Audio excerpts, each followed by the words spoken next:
Critics of the Baum monetary reform theory say that Baum was way too conservative, too Republican to support such a populist idea. Not the case. Matilda Gage was clearly the most populist woman of her age. Baum's theatrical career met with little success, so in 1888 he and his wife Maud moved to Aberdeen, Dakota Territory, where he opened a store known as Baum's Bazaar. These were tough times in the Midwest. Baum was in the habit of giving credit to his former clients, and this eventually bankrupted his store. Baum turned to editing a local newspaper, the Aberdeen Saturday Pioneer. Baum, however, was not the owner of this Republican newspaper. Jobs were scarce, and Baum was forced to write for his Republican audience despite his family's liberal to populist political leanings. By 1891, times had grown so tough in Dakota Territory that even Baum's newspaper failed. So he moved Maud and their 4 sons to Chicago, where he took a job reporting for the Evening Post. Like most writers, he had to work multiple jobs to feed his growing family. In 1897, Baum wrote and published Mother Goose in Prose, illustrated by Maxfield Parrish. 2 years later, Baum partnered with W.W. Denslow to publish Father Goose, his book, a collection of nonsense poetry. In 1900, Baum and Denslow published The Wonderful Wizard of Oz. The book was the best-selling children's book for 2 years after its initial publication. Baum and Denslow teamed up to produce a musical stage version of the book that was also a huge financial success. Early film versions were produced in 1910 and 1925, but the MGM classic movie starring Judy Garland as Dorothy was produced in 1939. This version included many changes that largely obscured the monetary reform symbology. Dorothy's silver slippers were changed to ruby slippers to take advantage of the new Technicolor process. Now, with the history of money in America laid out, let's take a look at the Wizard of Oz to see if these symbols make sense. Well, the principal and most powerful symbolic reference is, of course, the yellow brick road and the silver slippers. In the book version of The Wizard of Oz, Dorothy's slippers are made of silver, as opposed to in the film version where Dorothy's slippers are made of ruby. You take away the silver slippers on the gold or yellow brick road, and all of the other symbolism tends to be lost. The original populist solution was government-issued money called greenbacks.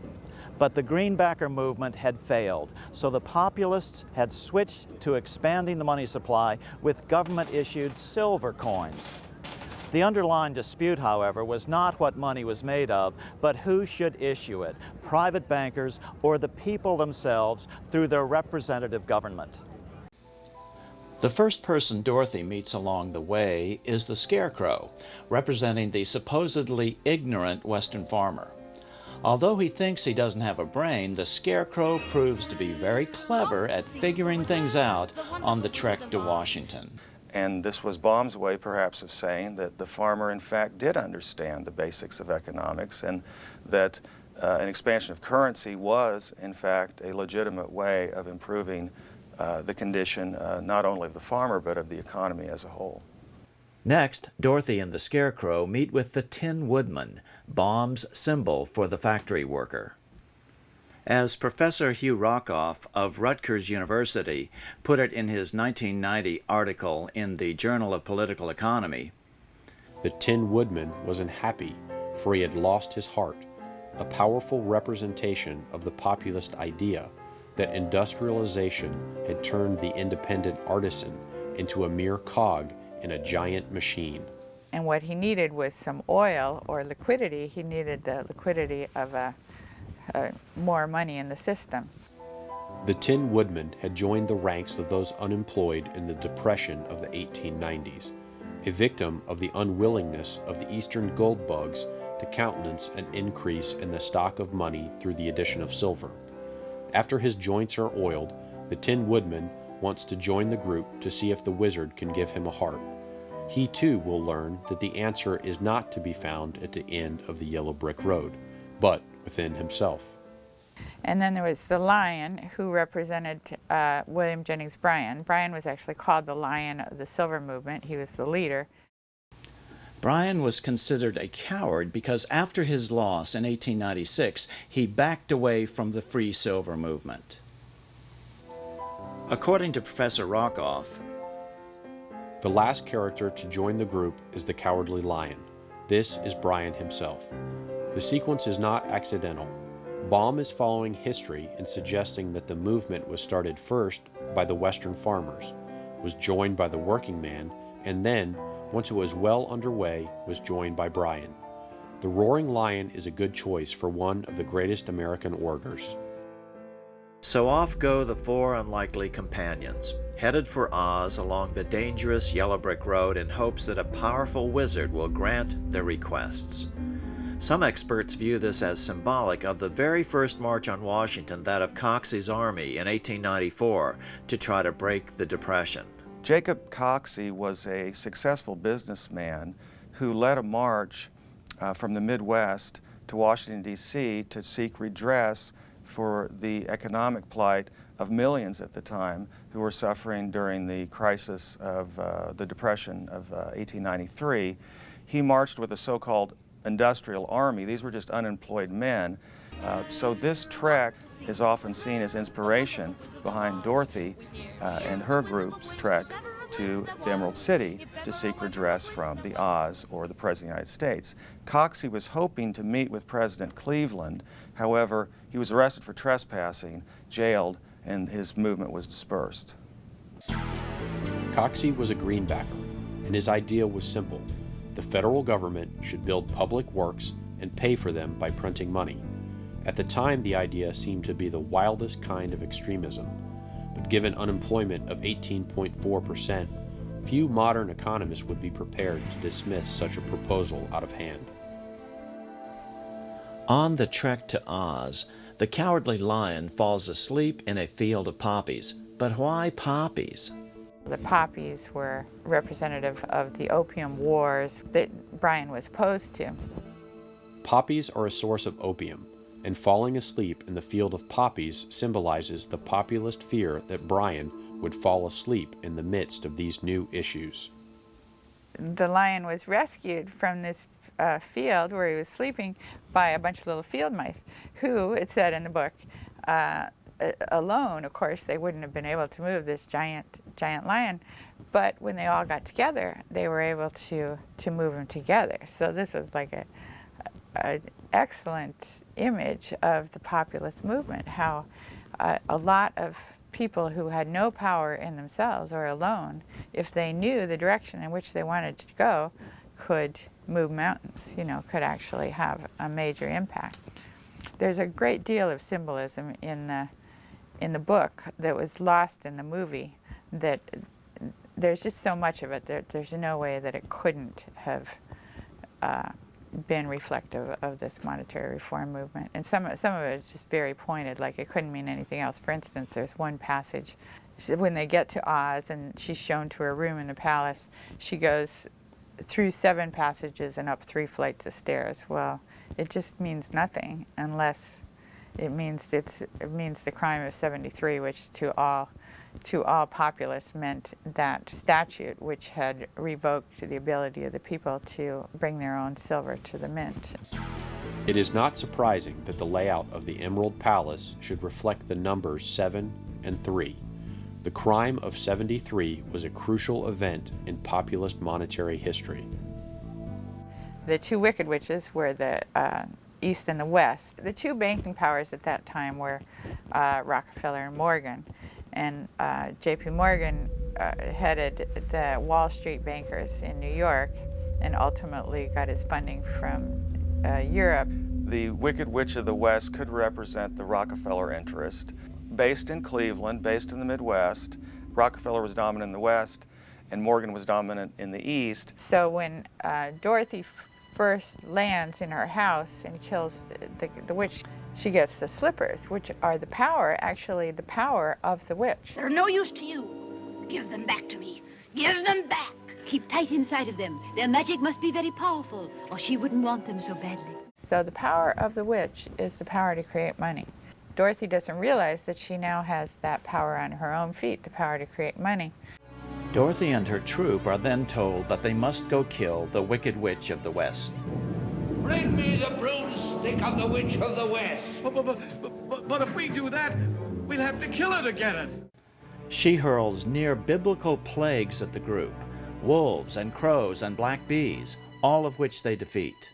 Finally, she is forced to use her golden cap, another symbol of the gold standard, to call the winged monkeys which capture the group. Dorothy eventually kills the witch by pouring a bucket of water on her, suggesting the liquidity that silver money would add to the economy, breaking the stranglehold of the bankers' gold money system. With additional liquidity, the economic fortunes of those people can be improved. People wanted government-issued money, silver in this case. The banks had forced America onto a gold money standard. Then they could cause a depression anytime they wanted to, merely by reducing the supply of gold money.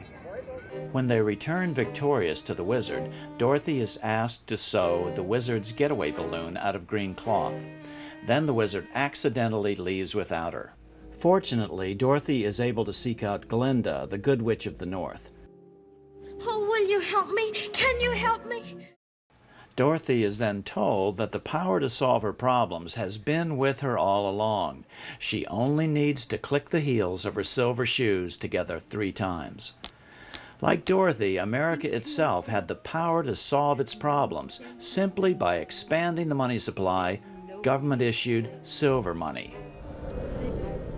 When Dorothy finally gets back to Auntie Em and Uncle Henry in Kansas, she finds that the silver shoes have fallen off her feet, just as the silver issue was vanishing in the late 1890s.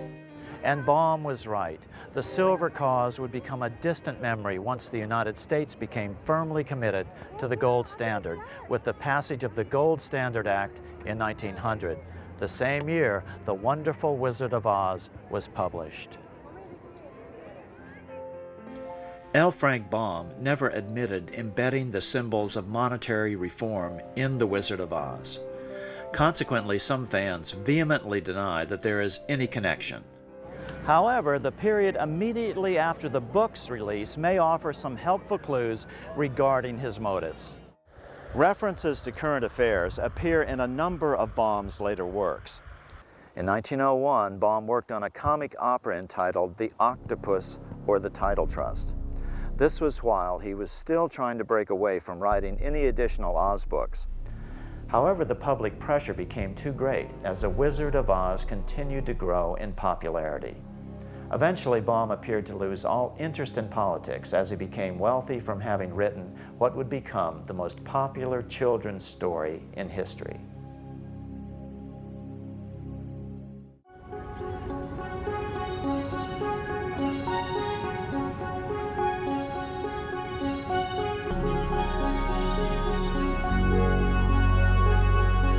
So what can we do about this? There are several alternatives. They fall into 2 general categories: actions at the federal level and actions at the state level. There are 3 basic federal level solutions, all of which have at their core that government should issue and control the quantity of money, and commercial banks can only lend out the money they actually have. British citizen James Robertson splits up the money power between 2 competing governmental bodies. The British government would publish monetary objectives approved by Parliament, for example, an inflation range of 2 to 3%. Then the Bank of England would create just enough debt-free money to achieve those objectives. It would then give this money to the government to spend into the economy by the normal budgetary process. This is an agency of society. It's a public agency acting in the public interest, and it's acting in the public interest to achieve objectives given to it by the elected government. It should be at professional arm's length from the elected people themselves, because the legislators are going to try and get as much money as they can into their local economy. And if it's a question of a national election, they will want to manipulate decisions about the money supply in favour of keeping them in power. That seems to me You can't ignore that fact. It's a fact of life. Commercial banks would still be in operation, but could only lend out the money they have.